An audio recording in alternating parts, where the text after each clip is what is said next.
guys good enough? Right there? Yeah, don't move. Need to get closer? Yeah. Which one's my good side one? I forget.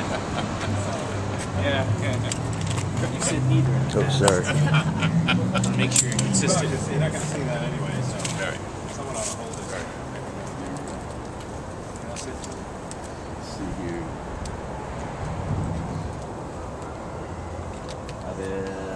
You guys gonna make a statement, or are we gonna ask questions, Mark? Or how we doing I was going to make a brief statement. Let Oz make a brief statement, and then we'll certainly answer questions. Thank you for coming here. The state of Connecticut is at, in many ways, an important crossroads. We've lost 100,000 jobs. Our economy is still in recession, and the state faces huge fiscal deficits. We are going to be electing a new governor this fall who will lead our state through these troubled times. We need a leader with a bold vision. We need a leader who's unafraid to lead and make the tough decisions. And we need a leader who hasn't been involved with the politics of the past. Someone with a fresh perspective on how to get Connecticut moving. Oz Griebel is that leader. At every stage of his life, he has been successful. He's been successful in private business. He's been successful organizing diverse groups and bringing them together on issues like transportation, healthcare, and our economy. Governors have looked to Oz Griebel to lead the private sector and get government moving. I'm hoping that Republicans and people across the state of Connecticut will look at Oz Griebel and see the dynamic, bold leader I know and see every day. He is the right person to lead our state through these tough times. John, thank you very much. This endorsement is absolutely phenomenal for us, and particularly at this juncture as we're less than 2 weeks away from the convention. Someone of John's stature as the longtime minority leader in the Senate means a lot to our campaign. Kirsten and I are very grateful to John for stepping forward at this critical juncture with his endorsement. I look forward to working with John, with all the Republicans, with the entire legislature, starting next January, to get people back to work. This campaign in the next 4 years, about, as John said, restoring 100,000 jobs, getting people back to work, paying taxes, being able to pursue their dreams for their families. And we'll look forward to working with John and his leadership to make sure that one of the ways we'll get people back to work is to reduce the total size of state government and state spending, so that people have the confidence that we're headed in the right direction. So I thank all of you for coming here today. I look forward to earning the delegate votes and support in the nomination at the convention, and look forward to leading this state, working with John McKinney and others to get us back to a land of opportunity and prosperity, the state that we all want to have.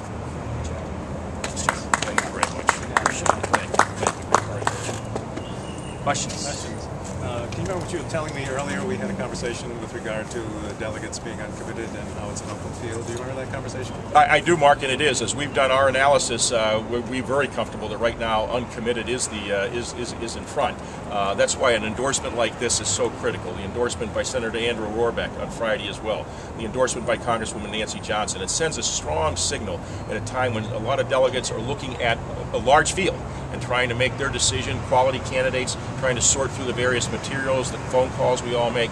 This kind of an endorsement sends a huge signal to those delegates. This is someone who knows me, someone who's highly regarded in the Republican Party. I think underscores and will move a lot of delegates in our direction very quickly.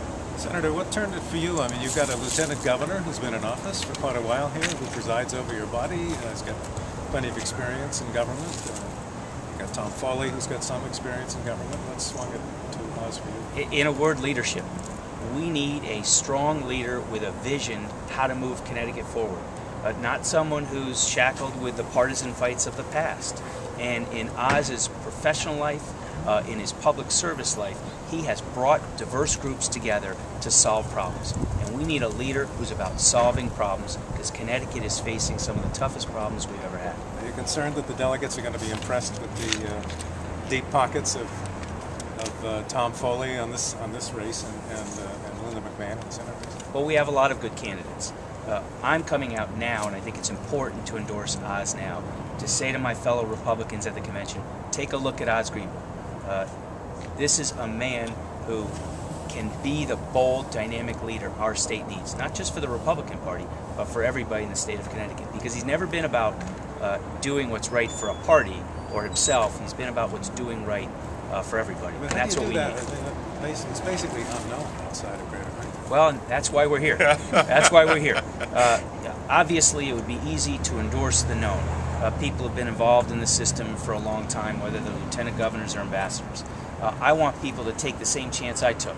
I've sat with Oz, I've talked to him, I've met with him, and I've seen this incredible potential for leadership that our state needs right now. But Oz, I say that, but you are known here, especially when you're involved in the transportation strategy, because that's a Fairfield County issue.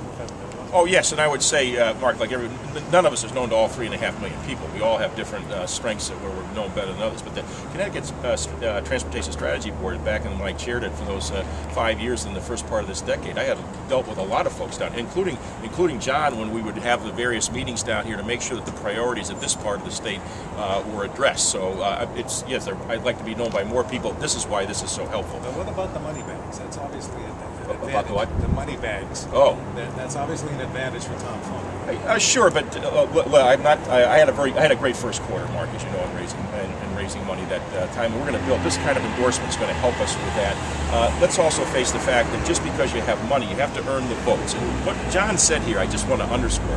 When I have an opportunity to talk to someone, talk to a Republican town committee, talk to a small group of people, I get great reaction.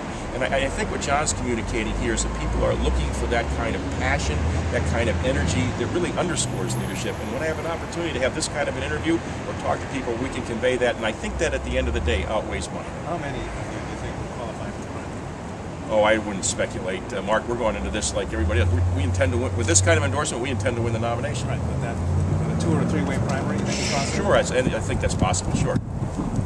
Especially with all those on the side. Right. Okay, I'm happy.